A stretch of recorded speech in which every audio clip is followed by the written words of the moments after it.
Operation सिंदूर से पाकिस्तान तो पूरी तरह तिलमिलाया हुआ है। वहां के शेयर बाजार भी औंधे मुंह गिर चुके हैं, लेकिन भारतीय शेयर बाजारों पर खरोच तक नहीं आई है।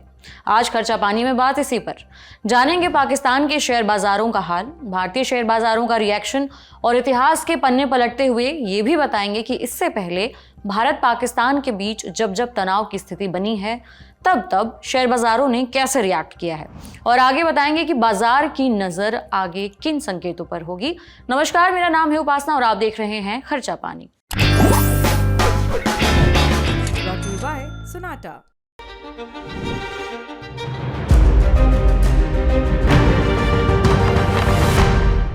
ऑपरेशन सिंदूर यानी हमले के दिन 7 मई को भारतीय शेयर बाजार हल्की नर्वसनेस के साथ खुले। निफ्टी 0.6% और सेंसेक्स 0.2% डाउन रहा। बाद में हल्की सी गिरावट और बढ़ी।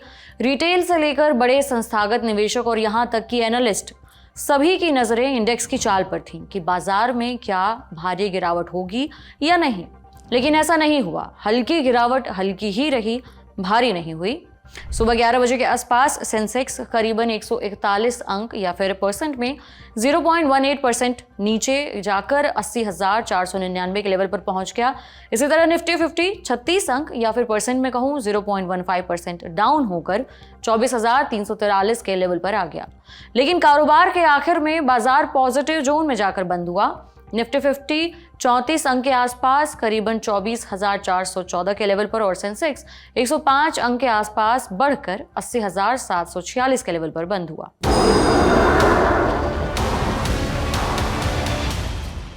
बाजार का ये रिएक्शन बताता है कि निवेशकों को भारत की अर्थव्यवस्था पर कितना तगड़ा भरोसा है। उस पर डिटेल में बात करेंगे, लेकिन पहले एक नजर इतिहास पर।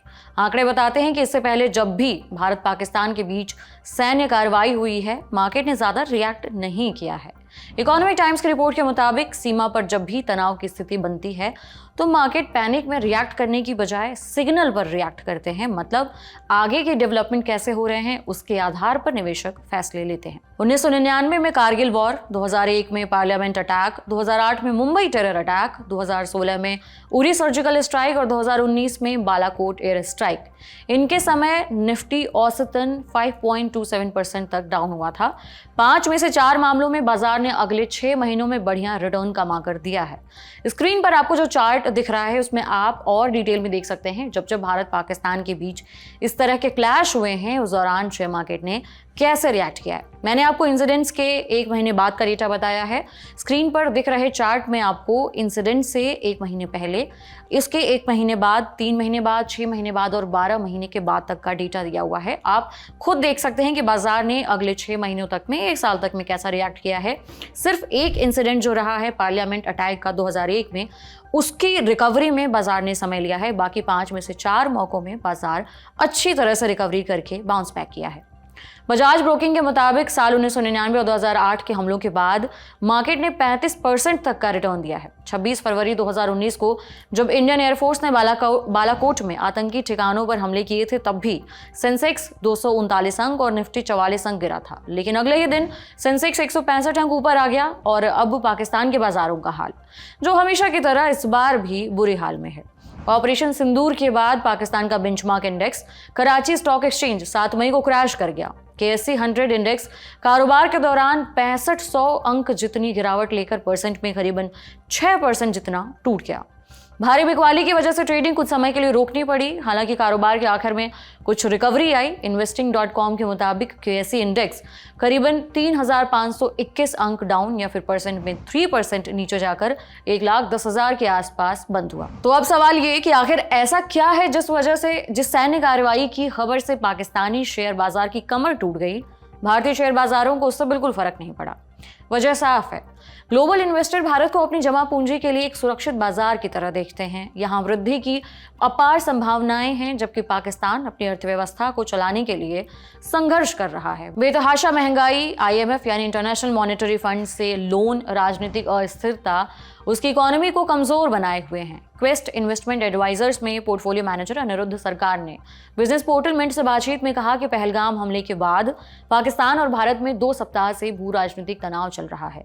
इसके बाद भी फॉरेन इंस्टीट्यूशनल इन्वेस्टर्स यानी FII भारतीय बाजारों में निवेश किए जा रहे हैं। आपको बताते चलें कि FII ने बीते 14 दिनों में 43,940 करोड़ का इन्वेस्टमेंट किया है। यह बताता है कि विदेशी निवेशकों को भारतीय इकोनॉमी पर कितना भरोसा है। क्रेडिट रेटिंग एजेंसी मूडीज है, उसने भी हाल ही में एक रिपोर्ट जारी की थी सॉवरेन साउथ एशिया नाम की। इसमें कहा गया था कि अगर दोनों देशों के बीच टेंशन बढ़ती है तो भारत में आर्थिक गतिविधियों पर कोई असर नहीं पड़ेगा, क्योंकि दोनों देशों के बीच कुछ खास कारोबार नहीं होता। आंकड़े बताते हैं कि भारत के कुल निर्यात में पाकिस्तान की आधे फीसदी से भी कम की हिस्सेदारी है। वहीं भारत के आर्थिक आधारभूत यानी फंडामेंटल्स दमदार हैं। सरकारी निवेश और निजी खपत दोनों ने अर्थव्यवस्था को सपोर्ट दे रखा है।